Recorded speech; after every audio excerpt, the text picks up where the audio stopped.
ta mất nhau.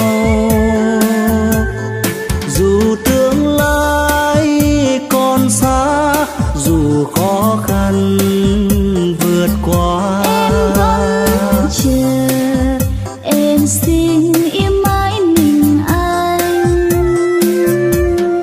và không tin sóng gió mai trao về em. ngày nào đó em sẽ hiểu anh rõ hơn,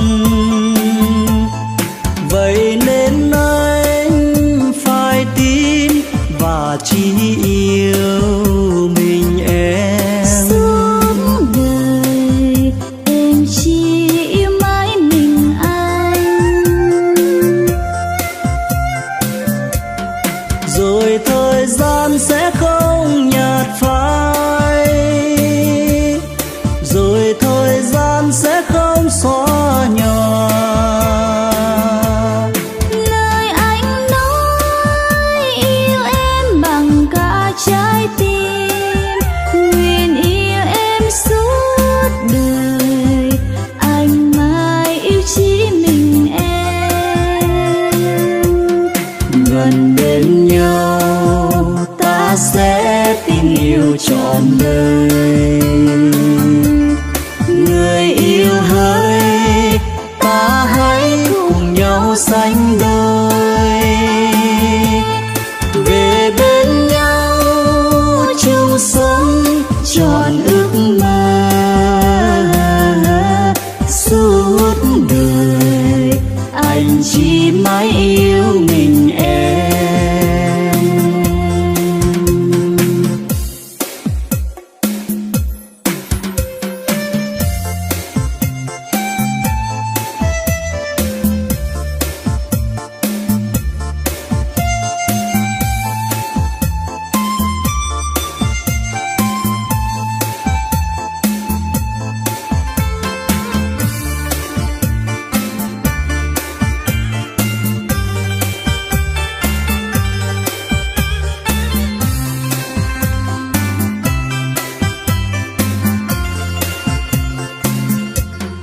Và không tin sóng gió mai trao về em.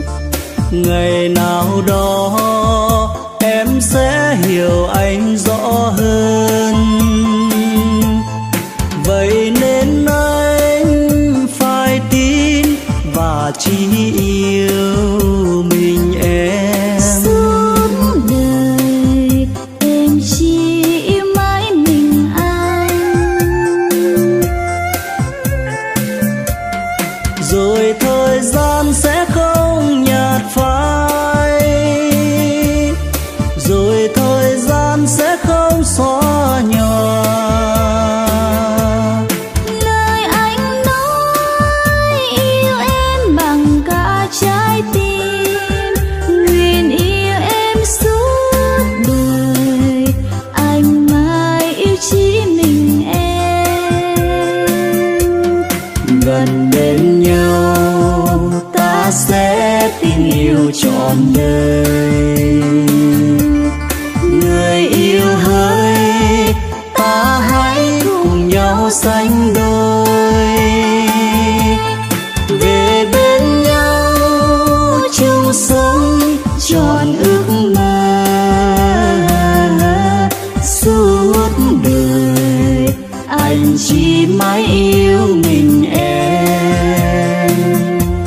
Suốt đời anh chỉ mãi yêu mình em.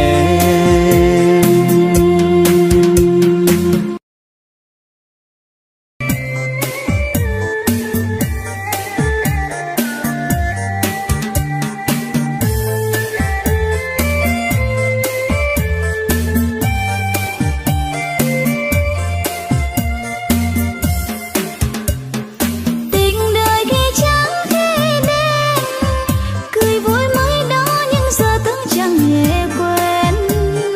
Gầm thì người thơ ơ làm như chẳng biết bao giờ, tình nghĩ giờ chỉ còn lời nói hững hờ. Cuộc đời khi có cho không, rồi khi tung thiếu thiêu hỏi người có đòi được không. Giàu thì nhiều người theo, quạnh hiu trống vắng khi nghèo, lời nói yêu thương đành trả lại người thôi. Nhìn cuộc đời trách sao không vừa tay với, nhìn lại mình sao tay còn đang trắng tay. Bao lời yêu tiếng thương bây giờ xa rời, trong bóng đêm chập chung ngồi một mình tôi.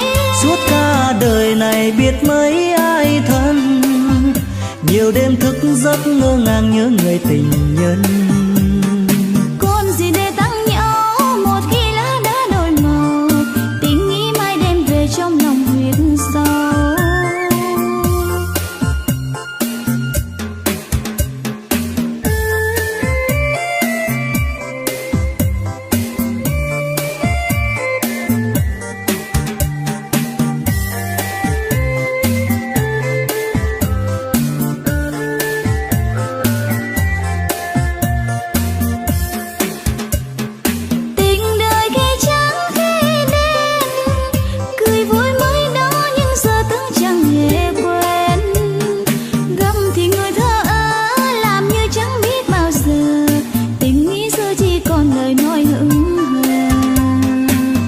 Đời khi có cho không, rồi khi tung thiếu hỏi người có đòi được không.